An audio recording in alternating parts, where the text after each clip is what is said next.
It's Matt Stranick here, Matt 506, as you may tell from the descriptor. This is actually a brand new thing that we're doing in the online space. Brand new with this episode. It's the first episode that we are doing in the Writers on Writing series, which is going to be an ongoing discussion about creativity and what makes creative people tick. And I could not be more excited. I could not be more thrilled to be starting this off with Colin Brooks, a New York City-based musician, significantly with such legendary punk bands. I am going to use that word, legendary.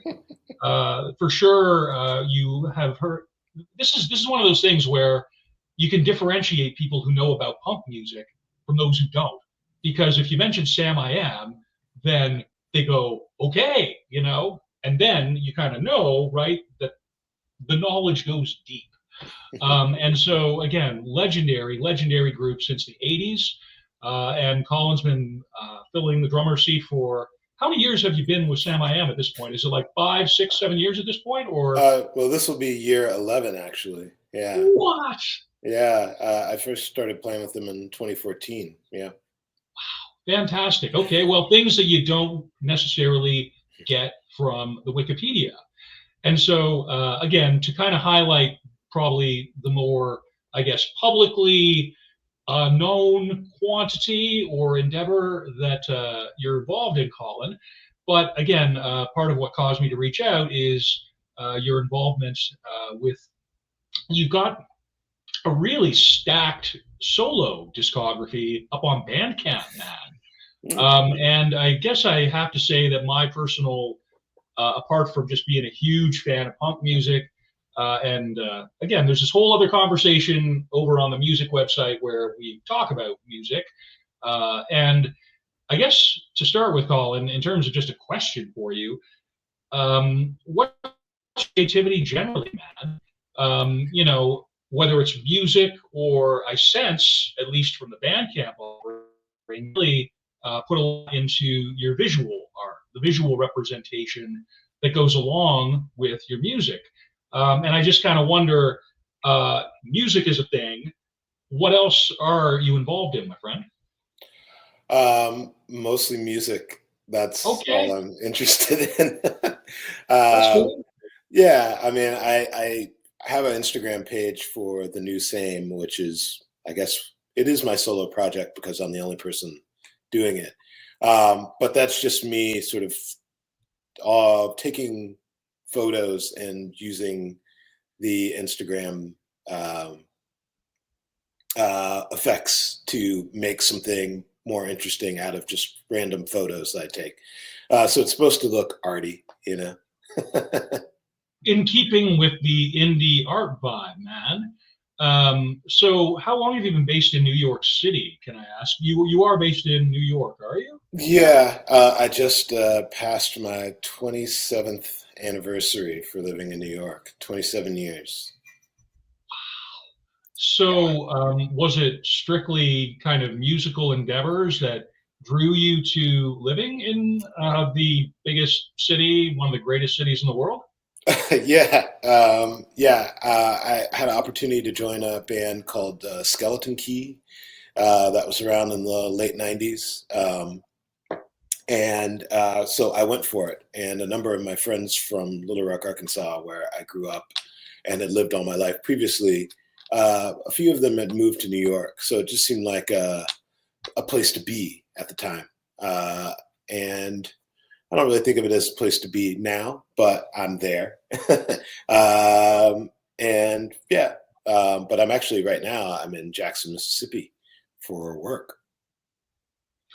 Okay. And again, this is where I sometimes you go through interactions with people and you sort of go, okay, well, there's sort of the art, there's the endeavor that you're involved in. And then I don't think people necessarily, at least in the sort of broad musical listening public, realize the extent to which some of their favorite artists are carrying on with day jobs, man.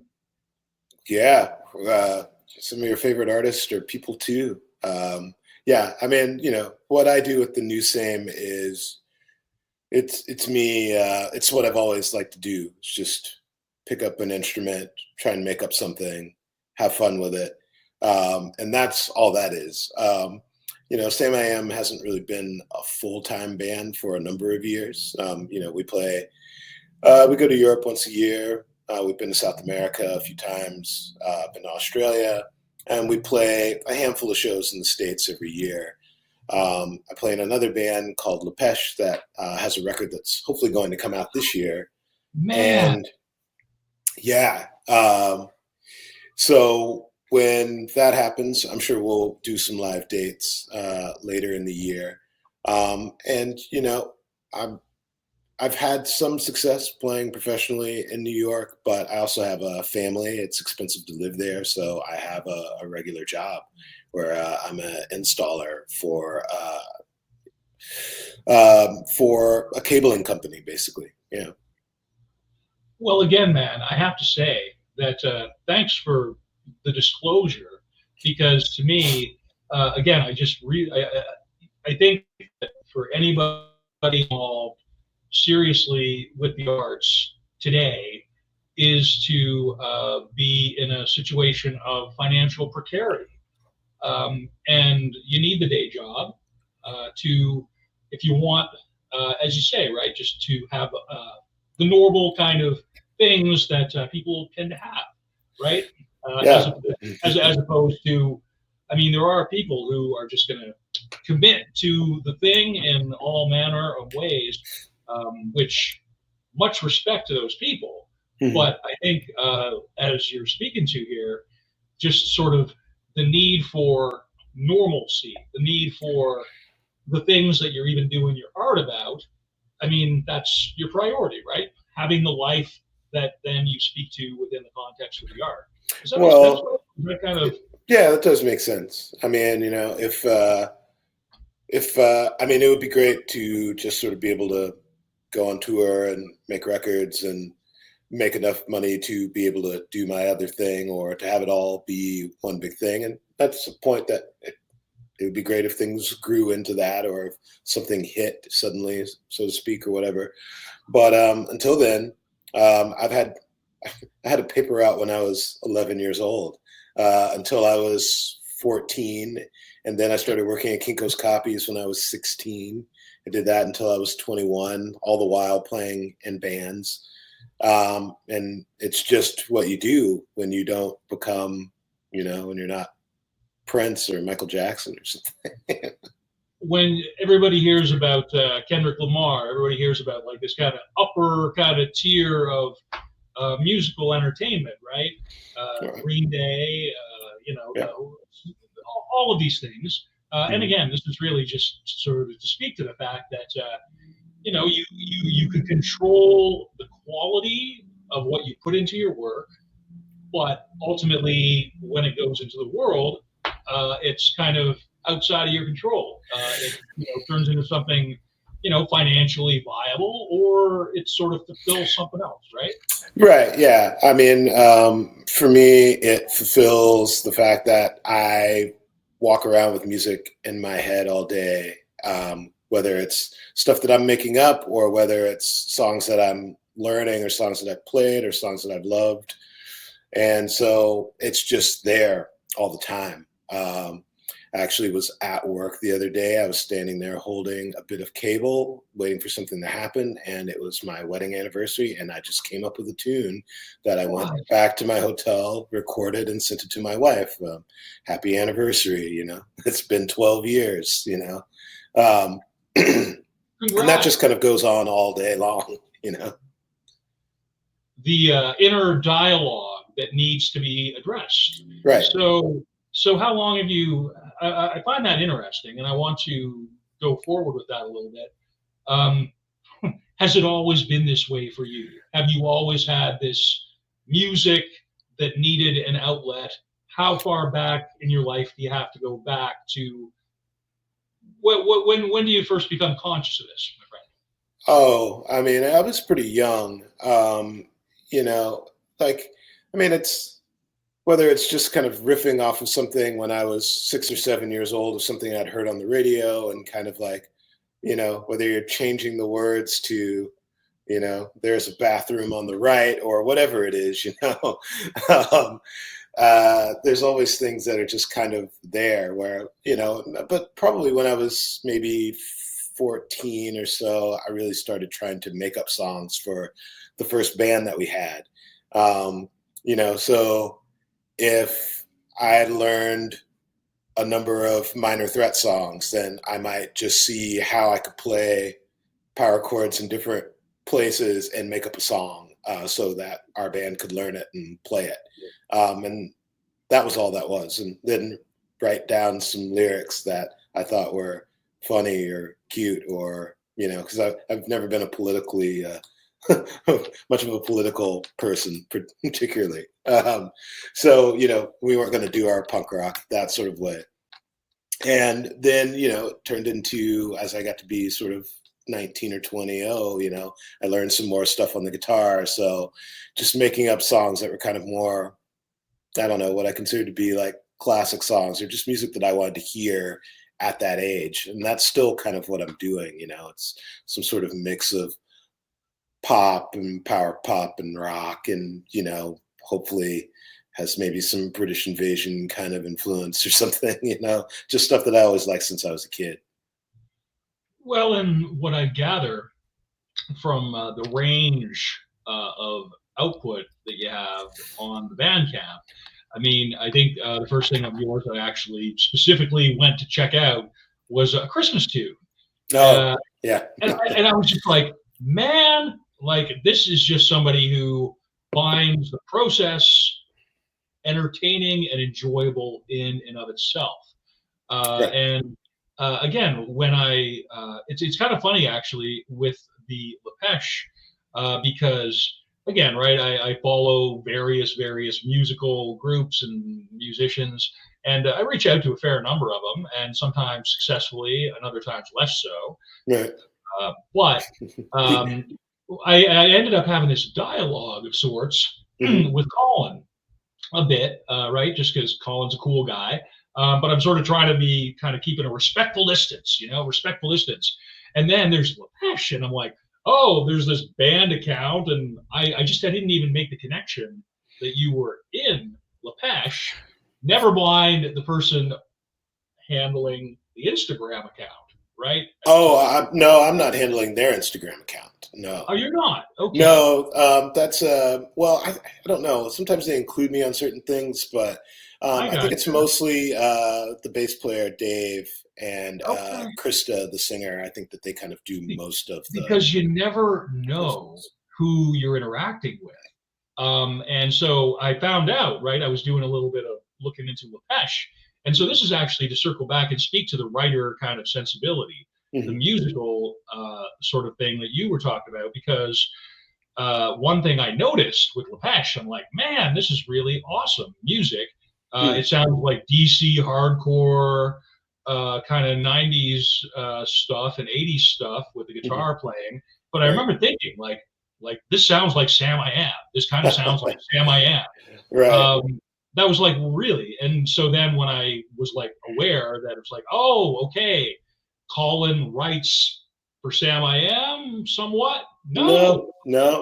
So it's more I just never the have. effect on the sound, because again, I've got a lot of similarities, man. There may be kind of an off base there for me, but No, yeah, you are off base there. okay, Yeah, I awesome. haven't written for any of the groups that I've been in since my very first band, Well, that which was is called the interesting. Numbskulls. Yeah, so the stuff that I do on my own is just stuff that I do on my own. I don't really put, I mean, I suppose if people said, oh yeah, do you want to write something, or then perhaps I could, but I mean, I'm in on the collaborative process of writing songs with both bands, LAPêCHE and Samiam, but Okay, mostly just in the sense of providing a drum part or maybe arrangement ideas or something like that. okay, Yeah. So not like, oh, check out this riff I came up with or anything. No. okay. Well, again, man, this is part of the real interest for me in having these conversations, where just finding out where people's process actually tends to be relative to what you may have imagined, right? Relative to some kind of, I don't know, preconception or whatever. Because I think all of us, we kind of go through. You mentioned it, where you kind of you're making up your lyrics to certain songs that you're hearing on the radio. You're kind of filling in. You're kind of making up your own, elements of that. Right. And again, the sort of personalization of existing things, to me, that really sort of spans whether it's the visual arts or writing or cinema, or again, definitely the musical endeavor. So for me, music is just like I've never had anything to do with playing it particularly. I was always just really deep into being, somebody who enjoyed it, like, just showing up at shows and just listening to it all the time and such. Sure. And so hearing about your process here is just, I mean, to me, this is interesting as heck. Yeah. Well, I was the same way. I mean, records definitely turned me on when I was a kid. And, when I was sort of 13, there was a local place where I was able to go see Firehose play. That was like the first club gig I went to, Firehose and the Screaming Trees. That would have been like maybe 1988, maybe 87, 88. And, but yeah, but I was just, my dad had a guitar when I was a kid, and I would pick it up and try and make up stuff on it, just because I liked the sound. And then when I got a drum set, I would jam with him, and we would make up stuff, or he would make up stuff and I'd play along with him. And it just kind of carried into, okay, I'm learning how to play. My dad's left-handed, so I couldn't really play his guitar the way I wanted to play. So once I got friends that had guitars, and I'd start playing their guitars and trying to make up stuff. And it's just what I like to do. I like to spectate. I love to listen, but I also like to try my hand at it. I don't know if it's any good or not, but I like to do it. It's a kick. Well, again, it is a kick. That's awesome, man. And like picking up what is around you, what is provided by your surroundings. Mm-hmm. And as you were sort of speaking to, I kind of had a flashback to our previous conversation where you spoke to that musical evolution with your dad. If I were to say that somebody had a pretty profound effect on me, for instance, in terms of being, writerly kind of aspirations, or somebody who's involved in certainly just, literature and the arts in whatever way, Mm-hmm. that was something that my dad, both my parents, really were completely supportive of. Right. And I just think that there's a lot really in the course of a whole human life to have kind of those moments where a significant individual who just seem to be there for you, and you're different afterwards. So I guess that's kind of a wind up to, apart from just sort of some of maybe the more obvious, I guess, individuals who, you contribute through bands and such.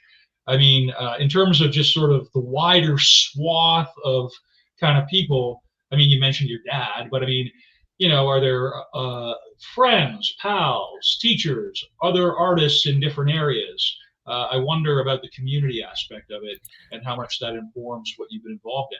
Well, yeah. I mean, growing up, like my best friend is Jason White, who he's been playing with Green Day for, like 25 years now.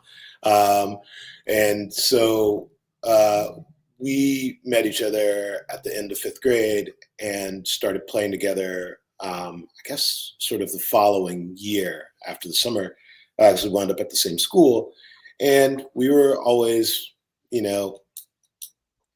just into music. When the guys are into music, love to read lyric sheets, You went deep on the detail. deep on the details, reading, album jackets and credits and knowing who produced what. And even if it was, a Rat record, I know that Beau Hill produced Out of the Cellar, it's just really random fact that I know in my head. I think he probably produced all 3 or the first 2 Rat albums anyway.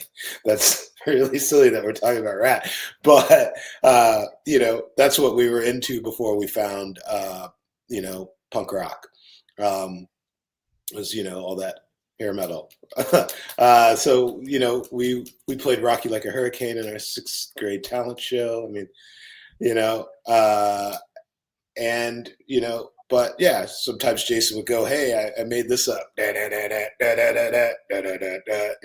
we'd play it. Like, "Oh, cool, we made up a song," you know.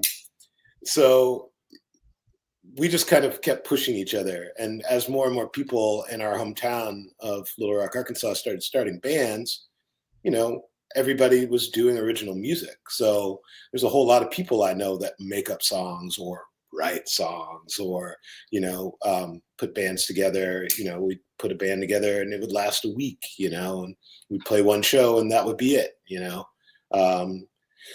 So there's a lot of, you know, it was an inspiring time, you know, because we did have a scene and it was a cool scene. And there was a lot of people around that were doing interesting things or trying to do interesting things. And, you know, it was arty and it was punk and it was DIY and it was great.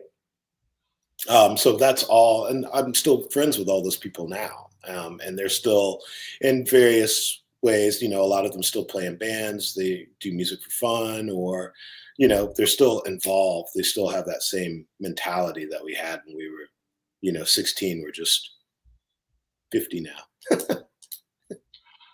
Well, I think what you just described, man, really causes, you know, I think that's something people of our sort of demographic very much can relate to. I mean, I'm close to your age. I'm turning 47 in a month. So, I mean, again, I have very specific memories of just, you know, like the social endeavor was kind of the first part of it, right? The hang, just like, here's another weirdo who kind of is a weirdo in a similar way. Because it was, when you found that person, it's sort of like the two of you against the world a bit, because you kind of got your own sort of vernacular that develops, right? You kind of got your fandoms and your esoteric practices and everything else. Absolutely. Yeah, and again, with the, I think I when I'm teaching my college students, I really I've made this point a few times that we're the last generation that remembers the world before the internet. And that is major, man. That is significant because 90s, even though, you know, even though the internet was there, very much what you described, certainly in my hometown scene of Fredericton, New Brunswick, it was just so much of it was just analog culture. And there were just so many aspects and elements to it. And a lot of it was simply like, you know, that's what made it unique. And I think if that's something that is maybe, my kids are teenagers now, and they're not involved in music, but I mean, every experience they have almost culturally outside of sports is mediated in some way by online stuff, the internet. True. And I just think, man, I mean, again, you and I are having this conversation because the internet is a thing. The internet, yeah. But at the same time, I sort of look back on it, not necessarily with nostalgia, but just thinking, man, we didn't necessarily know how good we had it at the time.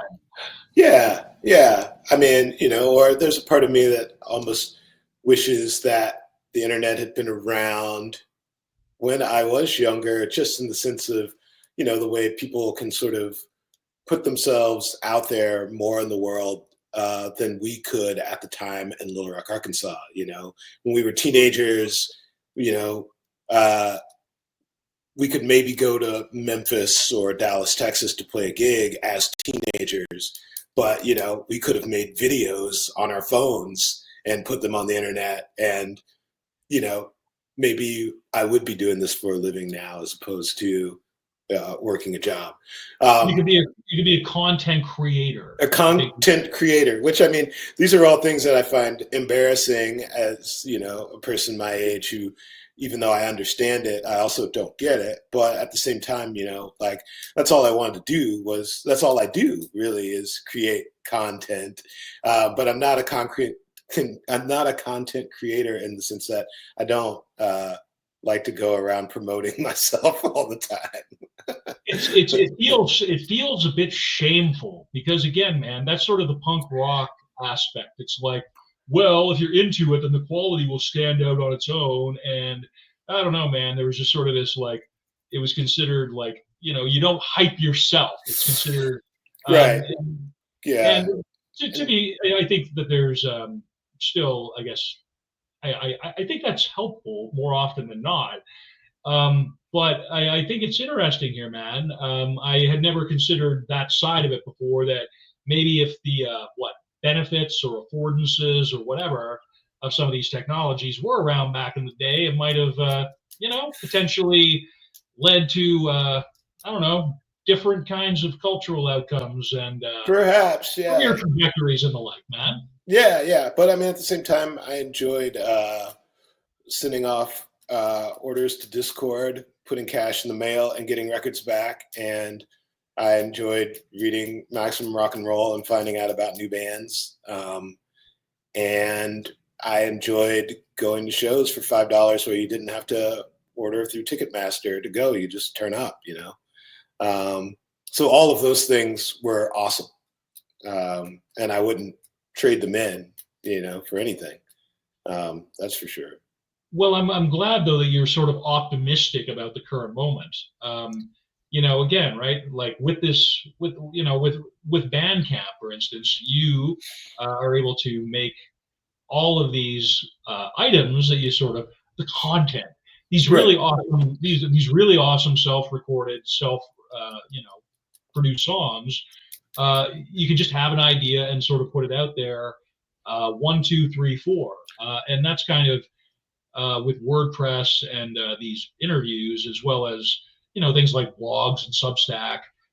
That's again, I like the indie sort of applications of the current technology. I have to admit that's something that falls that appeals to me, right? Right. So I sort of see that with what you're talking about here, and I'm just like, man.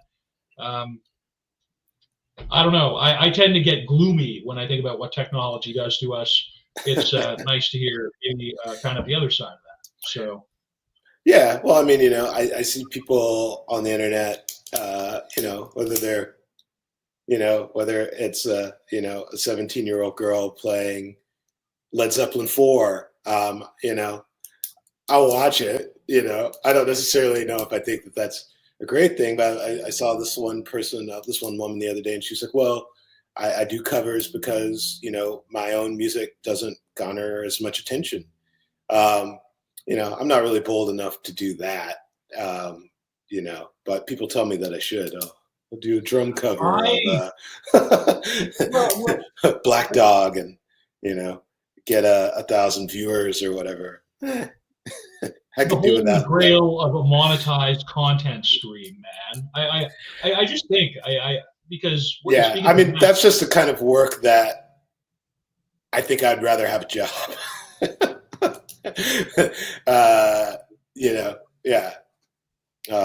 Than spend all my time doing drum covers or something. Well, I mean, I teach, right? I'm teaching a class on political literature, and I'm also teaching a class on media culture this term.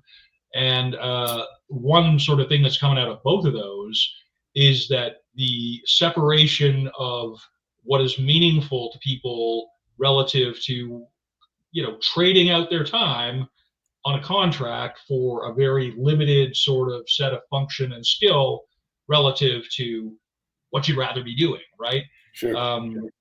And to me, again, that's the holy grail, right? Just being able to wake up in the morning, care about what you do, enjoy what you do, be creative, be good to the people around you. And again, man, whatever can help sustain that, right? Right. Materially or otherwise, right? So, yeah, exactly. Well, dope, man. I'm mindful here that we're at the half hour point, and I Oh, also wow. want to relatively keep you into your evening here, sensibly. I guess I want to just kind of get through a few more of the properly scripted questions because this is a Sure. very professional Yeah. enterprise, this I'll keep my podcast. answers short and succinct. Well, I prefer that you go as long. Wander and ramble. Well, I dig it, man. Again, I just want to feel like I'm kind of keeping you here with anything, right? So, Yeah, yeah. It's all good. I guess, yeah. Well, so if I can ask, like, what do you do? Do you do anything intentional to stay creative? I mean, how do you sort of keep the juices flowing, or is it something that you don't necessarily think about? Is it just that inner dialogue that needs expression? Are Well, there any practices that you kind of fall into to enable your creativity?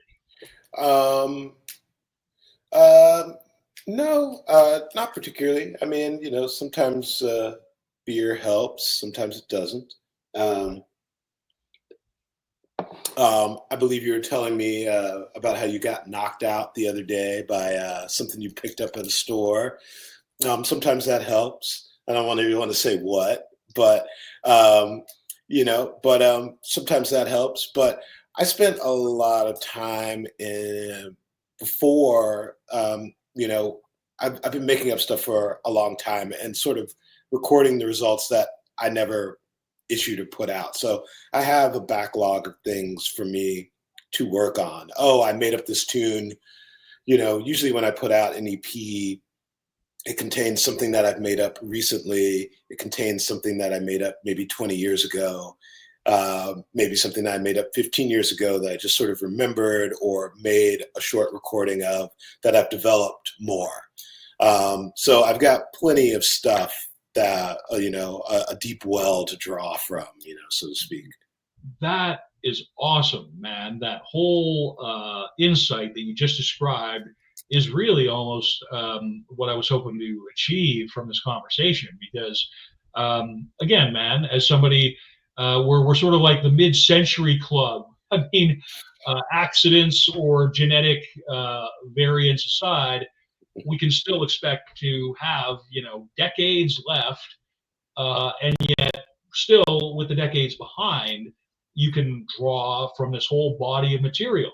It still exists. It's not just of the moment. So Yeah, writing, documenting it, and reaching back across the years, man, that is a very cool thing. yeah, sure, it definitely is. So yeah, so I that's mostly what I do. If I find myself with something in my head that I like, then um, I'll keep it there for however long it takes until it comes out, which is really just me finding the time and feeling inspired enough to start putting it down as far as recording it. Because usually, if it's something that I've come up with already or am developing in my head, I can sit there and hear it. It doesn't always come out the way that I hear it, when I am hearing it. But if it's a melody or a lyric or a guitar sound, then I usually can get pretty close in the end. It might take me a while. Usually takes me definitely at least a month and a half to kind of put a song together, start to finish. Um, yeah, and that might be just a 1.5 minute piece of music. But that's just because I can't wake up every day and work on it. If I could, I would do a lot more, but I go to work. I have a 9-year-old boy, so there's not just like, oh, I just go to my studio every day and sit around for 8 hours and make up stuff and put it down and put it out. It takes longer. Well, you have to structure it within the life as a Life. whole. Right, And sure. Which again, this even is people that where get to do it full time have to do that, but it seems like they have more time to put into it than I seem to. well, exactly so. And to my mind, again, this is something where, with the internet format being what it is, as almost like a repository for things, I mean, again, it's just once something is out there, you never know what kind of life it may take on its own. I have this just as an example. I have this YouTube playlist. Every year, I start a YouTube playlist of some kind, and I make a public link for it, and I add to it, throughout the year. Yeah. And this time around, I've kind of made more of an effort to just sort of share it out through Instagram and stuff. And the one from my list from 2024 had something like total of 300 people, who have looked at it or whatever. The one that for this year, the one that I just started in January this year, has like 3,500 people. Oh, wow. You're growing.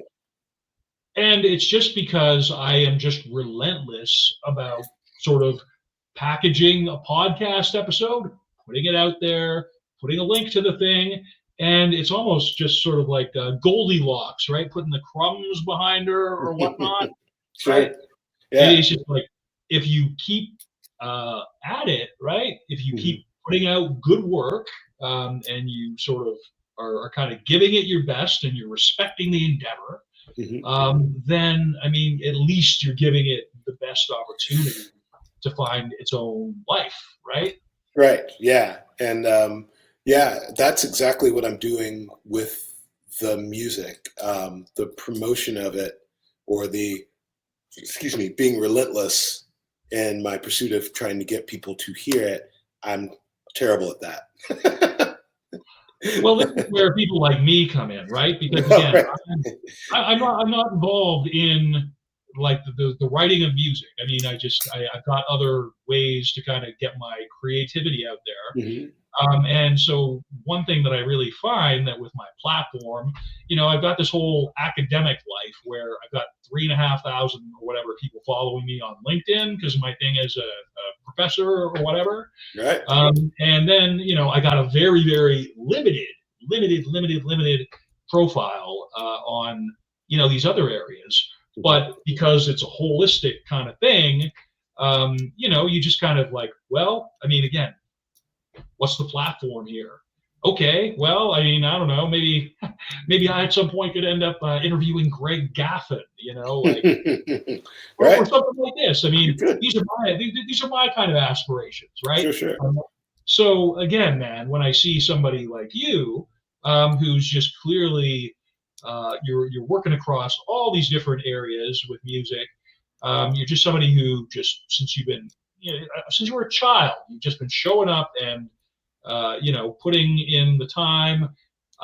That to me is significant, man. And I just feel like whenever I can do to kind of elevate cool people doing cool things, that's kind of falling within my purview as an educator, as well as being within the context of just a straight up fan of the music and arts generally.